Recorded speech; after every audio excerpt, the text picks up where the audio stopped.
Hello friends, welcome to T10 study. स्वागत है आप सभी का अपने चैनल T10 स्टडी पर।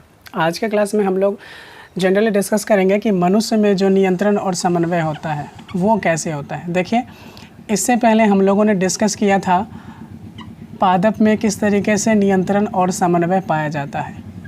ठीक है, उसमें मैंने पादप हार्मोन से रिलेटेड या फिर उससे रिलेटेड जितनी भी चीज़ें थी वो सारा चीज़ हम लोगों ने कंप्लीट कर रखा है।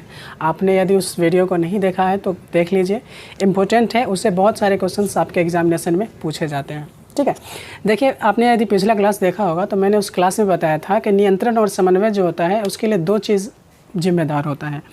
एक तो आपका होता है तंत्रिका कोशिका, ठीक है, तंत्रिका कोशिका, और दूसरा क्या होता है रसायन, जिसको हम लोग हार्मोन के नाम से जानते हैं। ठीक है, ये दो चीज़ ऐसे हैं जो हमारे शरीर में जितने भी नियंत्रण और समन्वय होता है, ठीक है, उन सभी के लिए जिम्मेदार हैं।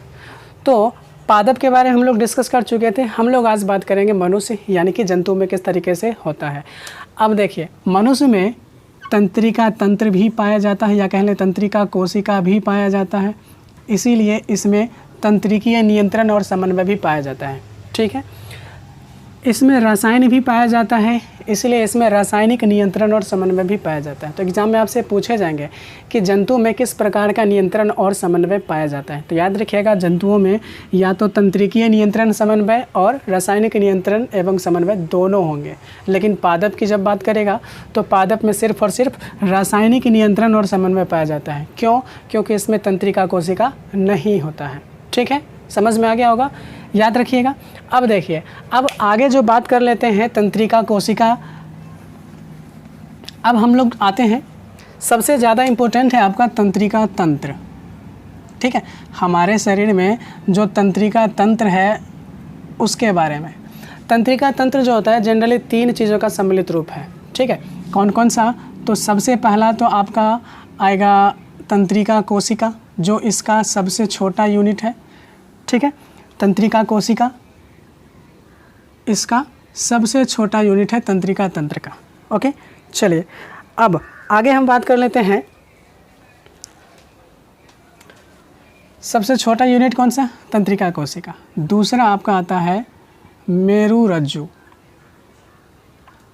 ठीक है, एंड नंबर थर्ड क्या आता है? मस्तिष्क। जनरली जो तंत्रिका तंत्र का जो पार्ट कह लें, ठीक है, वो कौन कौन से हैं? तंत्रिका कोशिका, मेरुरज्जु और मस्तिष्क। यानी इन्हीं तीनों के मिलने से तंत्रिका तंत्र बनता है, या इन्हीं तीनों के सम्मिलित रूप को हम लोग क्या कहते हैं? तंत्रिका तंत्र कहते हैं। ठीक है, अब ध्यान से सुनिएगा, इसमें क्या होता है, तंत्रिका कोशिका जो होता है ये हमारे शरीर के सभी पार्ट में होता है। हम बात कर लें सबसे पहला तंत्रिका कोशिका का। आज के क्लास हम लोग सिर्फ तंत्रिका कोशिका ही डिस्कस करेंगे। ठीक है, क्योंकि सभी चीज़ों को पढ़ना है तो डिटेल में पढ़ना पड़ेगा ना, अच्छे से पढ़ेंगे तब तो सारा चीज़ समझ में आएगा। तो हम आज के क्लास में तंत्रिका कोशिका के बारे में डिस्कस कर लेते हैं, बाकी जो बचते हैं अगले क्लास में डिस्कस कर लेंगे। सबसे पहले अगर हम तंत्रिका कोशिका की बात कर लें तो यह सबसे छोटी इकाई है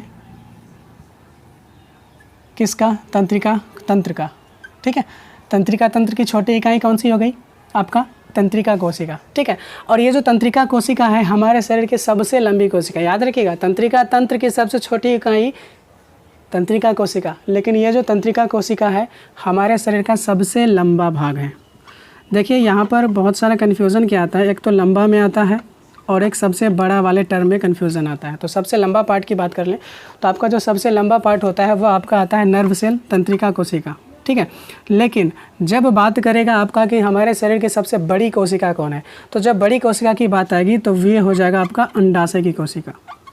ठीक है, तो ये कन्फ्यूज़न करने वाले क्वेश्चन होते हैं, ये अक्सर एग्जामिनेशन में इस टाइप के क्वेश्चन मिल जाया करते हैं आपको कन्फ्यूज़ करने के लिए। तो ये दोनों पॉइंट याद रखिएगा।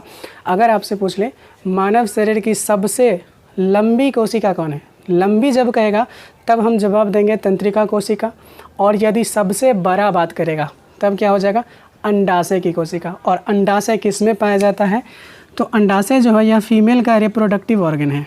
ये आप लोग इससे भली भांति परिचित होंगे। अंडाशय क्या है? फीमेल का रिप्रोडक्टिव ऑर्गन है। ठीक है, तो दोनों पॉइंट आप लोग याद रखिएगा। चलिए, अब हम लोग तंत्रिका कोशिका के स्ट्रक्चर की बात कर लें।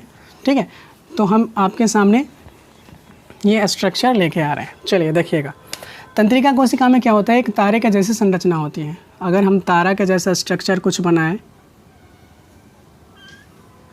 तो कुछ इस टाइप का हमको स्ट्रक्चर नज़र आएगा, ठीक है। और इसी तंत्रिका कोशिका में एक जो नली होती है वह काफ़ी लंबी होती है। हम सबका नामकरण भी बताएंगे कि सबका नामकरण कैसे किया जाता है। फिलहाल हम अभी स्ट्रक्चर बना लेते हैं, ओके।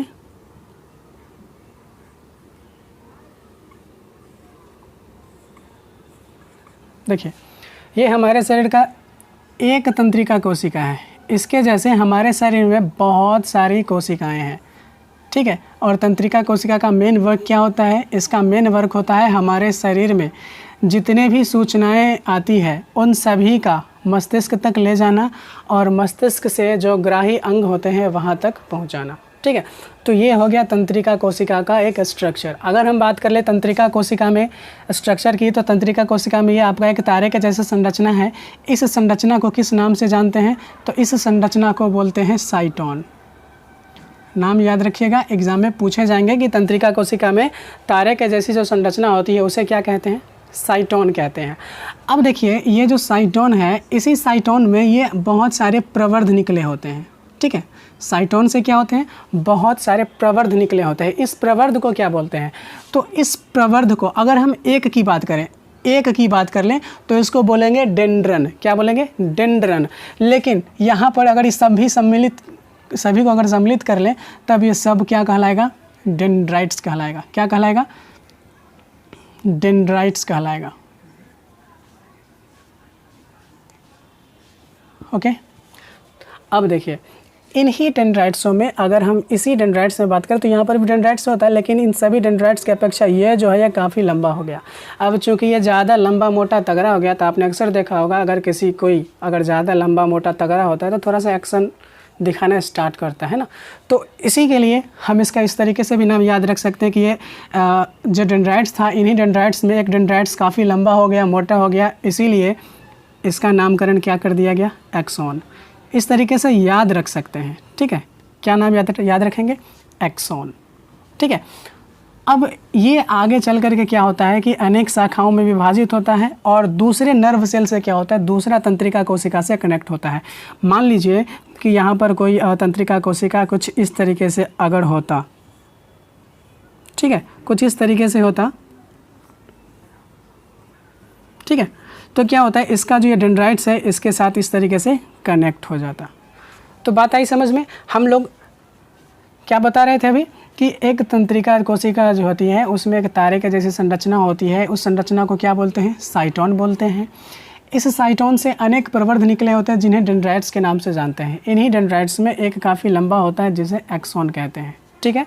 अब तंत्रिका कोशिका के मध्य भाग में एक गोल गाढ़ा संरचना आपको नज़र आ रहा होगा। इसे हम किस नाम से जानते हैं, इसे बोलते हैं केंद्रक यानी कि न्यूक्लियस। तो ये तो बात हो गई तंत्रिका कोशिका के स्ट्रक्चर का, ठीक है, कि संरचना कैसा होता है। तो संरचना पूछेगा, पिक भी कभी कभार एग्जाम में पूछ लेता है आपका। अगर बोर्ड का एग्ज़ाम रहता है तो उसमें पिक भी कभी कभार पूछ लेता है कि तंत्रिका कोशिका का चित्र बनाए, ठीक है, नामांकित चित्र बनाए। तो इस तरीके से आप इसका पिक बना सकते हैं। नामकरण भी आप लोगों को समझ में आ गया होगा। इसमें कुछ और स्ट्रक्चर होते हैं, माइलिन शीथ वगैरह होते हैं, ठीक है। तो हम उसको भी यहाँ पर दिखा देते हैं।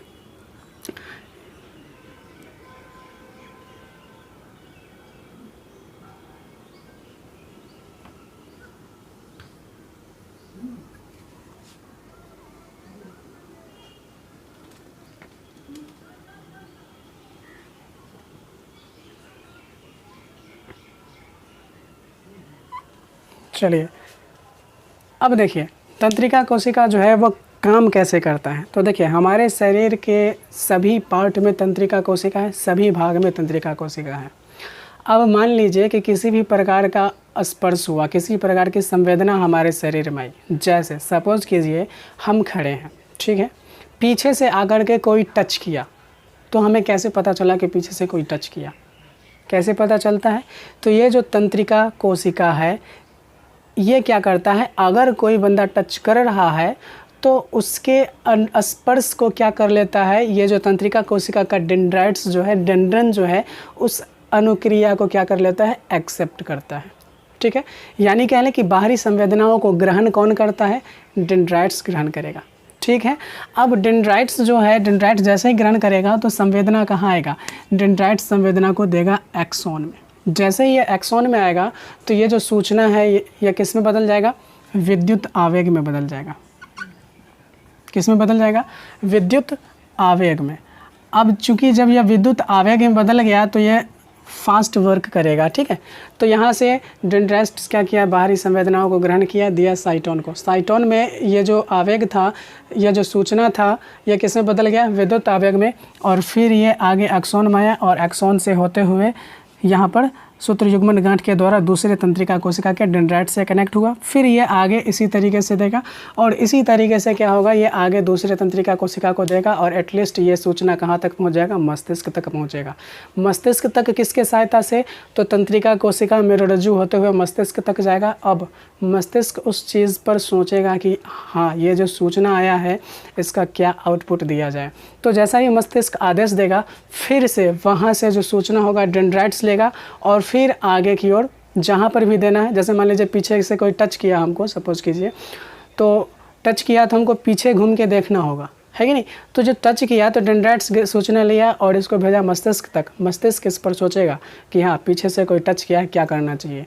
तो आदेश दिया अगर पीछे की ओर घूमना, तो क्या होगा, हमारा गर्दन के ऊपर वाला जो पार्ट होता है पीछे घूम करके ऐसे देखेगा। तो सूचना किसको दिया, गर्दन के ऊपर वाले पार्ट को सूचना दिया गया मस्तिष्क के द्वारा। तो ये जो सूचना लाएगा फिर से कौन लाएगा, तंत्रिका कोशिका ही लाएगा। और जहाँ पर लाएगा यानी कि जिस रिसेप्टर अंग तक लाएगा, ठीक है, प्रेरक अंग तक लाएगा, वह प्रेरक अंग क्या करेगा, आगे की ओर कार्य करेगा, ठीक है। तो पीछे की ओर मूव करके देखते हैं। तो इस तरीके से हमारा जो है तंत्रिका कोशिका काम करता है। चलिए एक बार हम लोग रो वे में फिर से रिकॉल कर लेते हैं। तंत्रिका कोशिका क्या है, तंत्रिका कोशिका हमारे शरीर की सबसे लंबी कोशिका है। तंत्रिका कोशिका, तंत्रिका तंत्र का सबसे छोटा इकाई लेकिन हमारे शरीर की सबसे लंबी कोशिका, ठीक है। और जब बड़ा कहेगा तो अंडा से याद रखेंगे।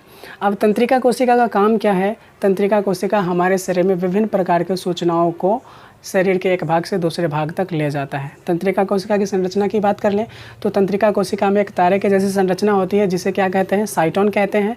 साइटोन में अनेक प्रवर्ध निकले होते हैं और इन प्रवर्धों को क्या कहते हैं, डेंड्राइट्स कहते हैं। इन्हीं डेंड्राइट्स में एक काफ़ी लंबा होता है जिसे हम एक्सोन कहते हैं, जो आगे की ओर विभाजित होकर के दूसरे तंत्रिका कोशिका के डेंड्राइट्स से जुड़ करके सूत्र युग्मन गांठ बनाता है। इसको क्या बोलते हैं, इसको बोलते हैं सूत्र युग्मन गांठ, सूत्र युग्मन गांठ बोलते हैं, ठीक है। सूत्र युग्मन गांठ बनाता है।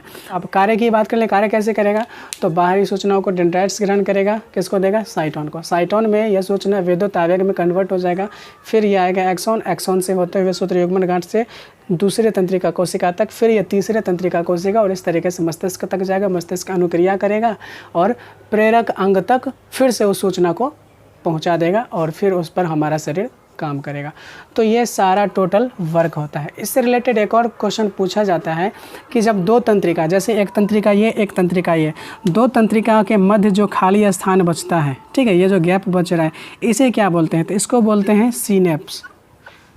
क्या बोलते हैं, सिनेप्स बोलते हैं या फिर सिनेप्टिक दरार कहते हैं। तो उम्मीद करते हैं कि नर्व सेल के बारे में आप लोगों को टोटल चीज़ कंप्लीट हो गया होगा, ठीक है।